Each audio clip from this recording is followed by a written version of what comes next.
Hello दोस्तों, मैं मधुर माहेश्वरी, आपका अपना करियर काउंसलर, एक बार फिर से करियर चार्टर के इस प्लेटफॉर्म पे आपका स्वागत करता है। उम्मीद करता हूँ कि आपने मेरे पुराने वीडियोस देखे होंगे, और अगर नहीं देखे हैं तो आपसे विनती है कि आप उन वीडियोस को ज़रूर देखें। उन वीडियोस के माध्यम से मैंने आपको समझाने की कोशिश करी है कि एक करियर और एक जॉब में क्या डिफरेंस है, क्या हमारे गोल्स होने चाहिए, क्या गोल्स को डिसाइड करने से पहले किन बातों का ध्यान रखना चाहिए। मैं उन वीडियोस की लिंक अपने इस वीडियो के डिस्क्रिप्शन बॉक्स में डाल दूंगा, आप उन वीडियोस को ज़रूर देखें।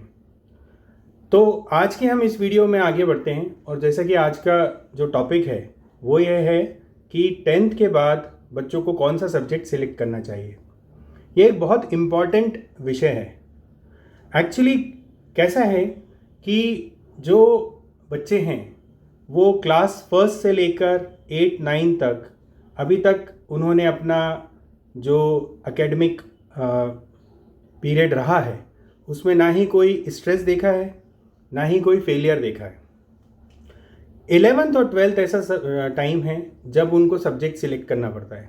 अगर उन्होंने सही सब्जेक्ट का चुनाव नहीं करा तो that could become the first step towards the stress, that could also lead to some kind of a failure. तो it could even impact the life long. जैसे मेरे को भी आज लगता है कि मैं ये शायद सब्जेक्ट सिलेक्ट कर लेता तो, या ये करियर ले लेता था, तो हमेशा के लिए वो एक रिग्रेट रहता है। So that is why it is very important to select the right subject at the right time. अब जैसे कि एक और बात मैं बोलना चाहूँगा कि क्या 16 साल की एक एज सब्जेक्ट सिलेक्ट करने के लिए सही एज है? तो ऐसे बहुत सारे बच्चे हैं जो ये नहीं जानते कि उनको क्या सब्जेक्ट सिलेक्ट करना है। बहुत ही कम बच्चे हैं आयल से कि there are very lucky few जिनको पता होता है कि उनको क्या सब्जेक्ट सिलेक्ट करना है। जिनको नहीं पता होता है वो ऐसा नहीं है कि वो डफर हैं या वो एकेडमिकली सही नहीं है या नहीं उनको पता है, जस्ट बिकॉज कि अभी उनका मैच्योरिटी कर्व इतना हाई नहीं है जिससे वो ये जान पाएँ कि उनको क्या सब्जेक्ट सिलेक्ट करना है। उनको ये नहीं पता है कि उनको कॉमर्स लेना है, कॉमर्स से क्या हो सकता है। उनको ये नहीं पता है कि इकोनॉमिक्स क्या है, इकोनॉमिक्स में क्या हो सकता है। जनरली जो सब्जेक्ट्स वो पढ़ते हैं वो साइंस या लैंग्वेज ही पढ़ते हैं। तो ये बहुत इम्पॉर्टेंट रोल प्ले करता है कि हम सही सब्जेक्ट का चुनाव सही समय पे करें। अब जैसे कि जो टॉपिक है उसमें आगे मैं बोलना चाहूँगा कि अगर आपको सब्जेक्ट सिलेक्ट करना है तो इसके लिए आप 2 कैटेगरीज में मैं डाल सकता हूँ आपको। पहले वो केसेस हैं जिनको पता है कि उनका गोल क्या है, उनके लिए तो बहुत ही आसान है। अगर आपके बच्चे का गोल है कि उनको डॉक्टर बनना है, इंजीनियर बनना है, सीए बनना है ना, तो ऐसे बच्चों के लिए, या लॉयर बनना है, ऐसे बच्चों के लिए उससे रिलेटेड सब्जेक्ट का चुनाव करना बहुत आसान है। डॉक्टर बनना है तो आपको पता है कि फिज़िक्स केमिस्ट्री बायो लेना है, इंजीनियर बनना है तो फिज़िक्स केमिस्ट्री मैथ्स लेना है, या अगर मुझे सीए बनना है तो कॉमर्स की तरफ जाना है। तो ऐसे बच्चों के लिए ये सारी कहानी बहुत आसान हो जाती है। They are very lucky few. But बहुत सारे बच्चे ऐसे हैं जिनको ये अभी क्लियर नहीं है कि उनको लाइफ में क्या करना है, उनका गोल क्या है। ये वीडियो उन सारे बच्चों के लिए बहुत इंपॉर्टेंट है। अब ऐसे बच्चे जिनको ये नहीं पता कि उनका गोल क्या है या उन्हें क्या सब्जेक्ट लेना चाहिए, ऐसे केसेस को मैं 2 पार्ट में अगेन फिर से डिवाइड करूँगा। फर्स्ट पार्ट अगर मैं बोलूँ तो वो सारे केसेस रखूँगा जो एकेडमिकली स्ट्रांग है, यानी वो बच्चे जिनको गोल नहीं पता है, कौन सा सब्जेक्ट लेना है ये नहीं पता है, बट वो एकेडमिकली स्ट्रांग है। और दूसरे केसेस में वो रखूँगा कि जिनको गोल नहीं पता है और वो थोड़े एकेडमिकली टॉपर नहीं है, they are doing good. Okay, तो पहले मैं बात करूँगा उन केस की जहाँ पर बच्चे एकेडमिकली डूइंग गुड हैं और उनको गोल नहीं पता है। ऐसे बच्चों के लिए अगर सब्जेक्ट सिलेक्ट करना है तो the best method is selection bye rejection. उस केस में आपको क्या करना है कि आपको 11th और 12th में आप क्या सब्जेक्ट पढ़ सकते हैं उसकी पूरी एक लिस्ट बनानी है। पूरी लिस्ट, चाहे आपका फिजिक्स हो, केमिस्ट्री हो, मैथ्स हो, बायो हो, कॉमर्स रिलेटेड सब्जेक्ट हो, इकोनॉमिक्स रिलेटेड सब्जेक्ट हो, लैंग्वेजेस हों, जो भी आपके अवेलेबल ऑप्शंस हैं 11th और 12th में, उसकी पूरी लिस्ट बनानी है। और उसमें आपको प्रायोरिटी ऑर्डर में लिखना है तो जो सब्जेक्ट आपको सबसे ज़्यादा पसंद है उसको आप टॉप पे लिखिए, जो सब्जेक्ट आपको सबसे कम पसंद है उसको सबसे आखिरी में लिखिए। अगर आपको मैथ्स लेट से सबसे कम पसंद है तो आप मैथ्स को सबसे नीचे रखिए। हो सकता है आपको फिज़िक्स ऊपर पसंद हो तो आप फिज़िक्स को रख सकते हैं। जब आपके पास ये लिस्ट बन जाए तो अब आप उस लिस्ट के अकॉर्डिंग ये आइडेंटिफाई कर सकते हैं कि मेरे पास बेस्ट कॉम्बिनेशन क्या है। उस कॉम्बिनेशन को अकॉर्डिंग आप 11th और 12th में सब्जेक्ट चूज़ कर सकते हैं। एक बार आपका सब्जेक्ट चूज़ हो गया, फिर आप आगे बढ़ेंगे तो उस सब्जेक्ट्स में आप क्या कर सकते हैं, उससे रिलेटेड आप क्या गोल सेट कर सकते हैं, वो आपके लिए आगे लाइफ में आसान हो जाएगा आइडेंटिफाई करना।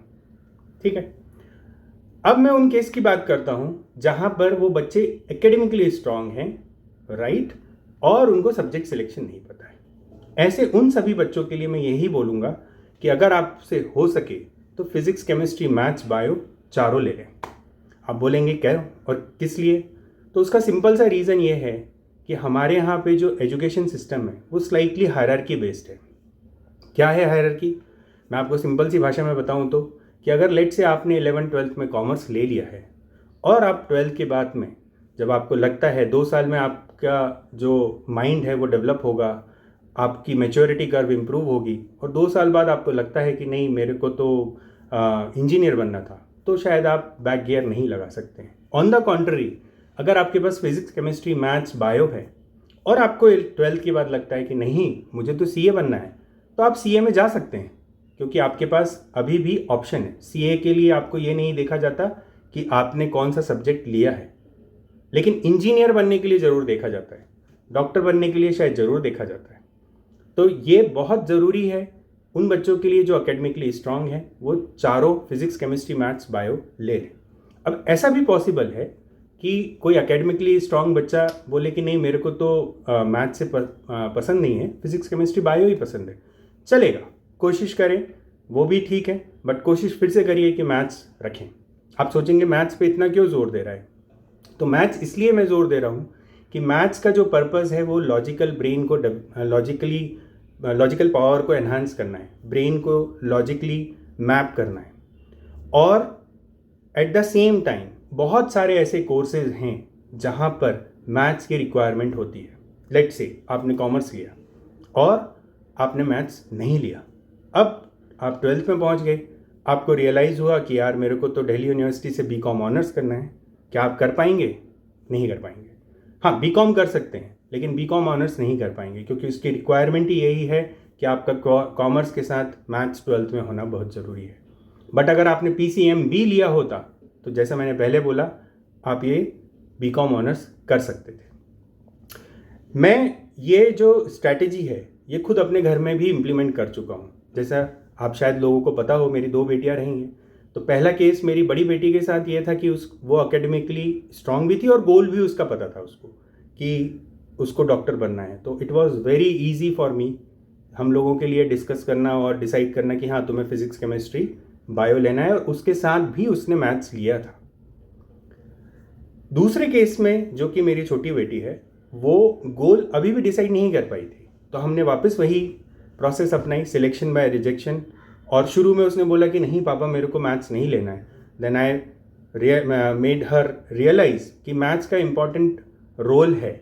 अगर तुमने कॉमर्स लिया है, उसने कॉमर्स लिया है बाय द वे, अगर तुमने कॉमर्स लिया है और अगर तुम्हें आगे जाके समझ में आता है कि नहीं मुझे बीकॉम ऑनर्स करना है, तो तुम्हें मैथ्स लगेगा ही लगेगा।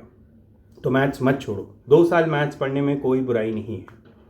तो ये एक इम्पॉर्टेंट एस्पेक्ट है आपका सब्जेक्ट सिलेक्शन का।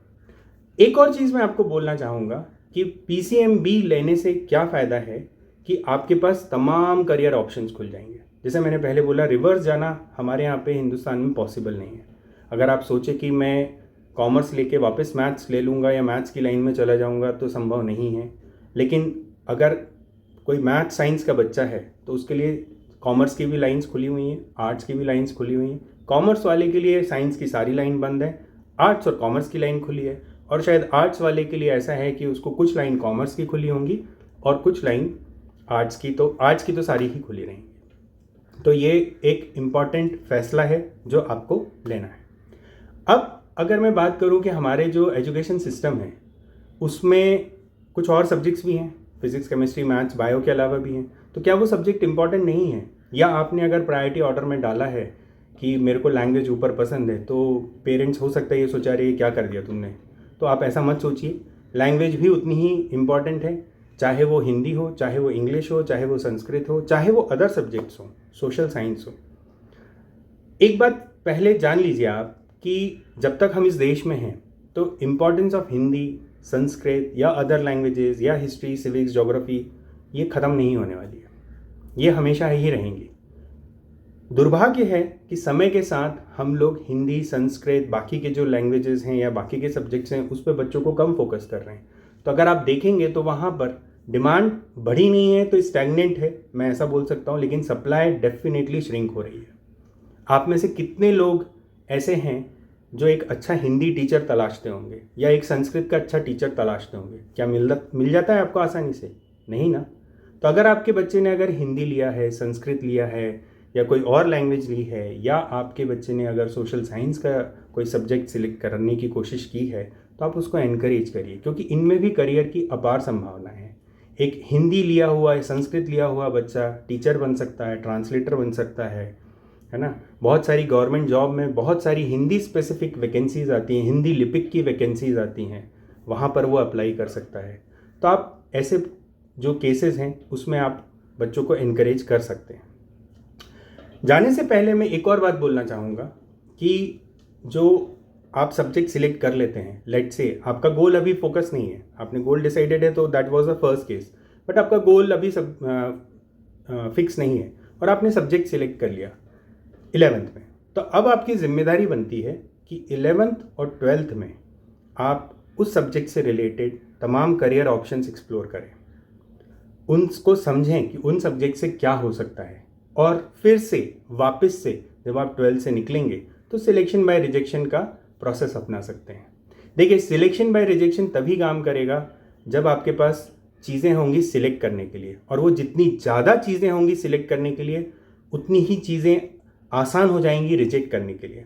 अगर चॉइसेस ही कम होंगी तो रिजेक्शन का जो है बाद में जो आउटकम है वो बहुत ही मिनिमल होगा, लेकिन अगर चॉइसेस भरपूर होंगी तो आपके पास रिजेक्शन के बाद सिलेक्ट करने के लिए भी बहुत सारे ऑप्शन रहेंगे। That is Y I was always focusing, I was always saying कि आप मैथ्स लें।